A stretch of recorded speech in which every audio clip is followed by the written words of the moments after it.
Né en 1868 aux États-Unis, le célèbre photographe-ethnologue Edward Curtis a littéralement écrit une partie de l'histoire de son pays.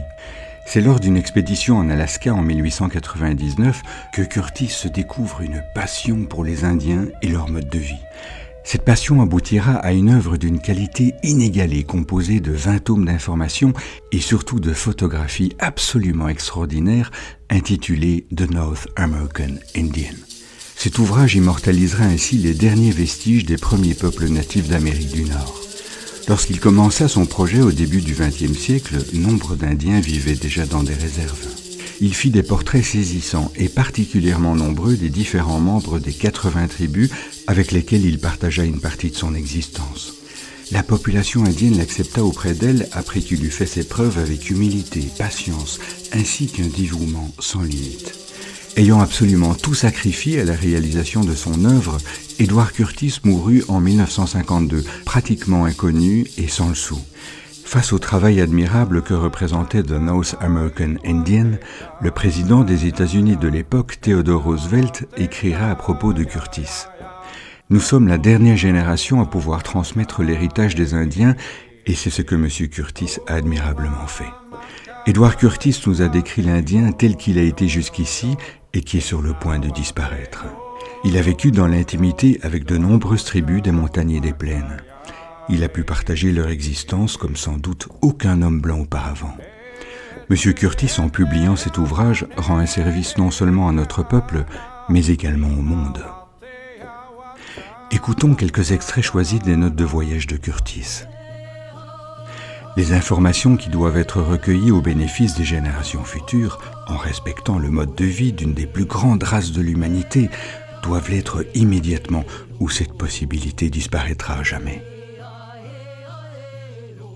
Le spectacle de ce grand campement d'Indiens des plaines est inoubliable. Aucune maison, aucune clôture ne déparait le paysage. La vaste prairie ondulante qui s'étendait jusqu'aux petites rocheuses à des kilomètres vers l'ouest était parsemée de tipis. Les Bloods et les Blackfoot du Canada arrivaient aussi pour rendre visite à leurs amis algonquins. Surtout, aucune de mes images ne comporterait quoi que ce fût qui présagerait la civilisation, que ce soit un détail vestimentaire, le paysage ou un objet sur le sol. Ces portraits devraient être des transcriptions pour les générations futures, afin qu'elles puissent voir l'Indien de façon aussi réaliste que possible, tel qu'il vivait avant de voir un visage pâle.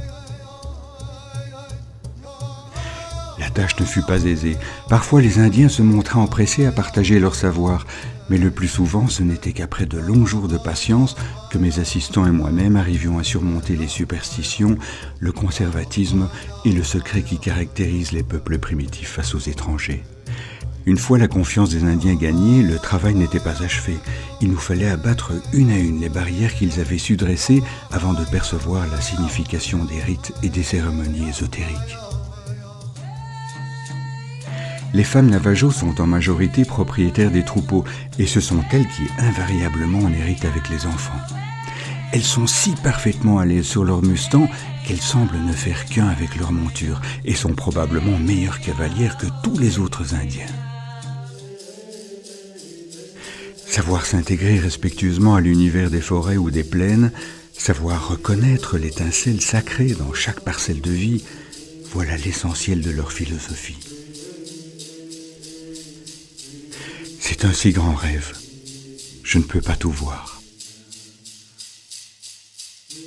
À bientôt, chers auditeurs.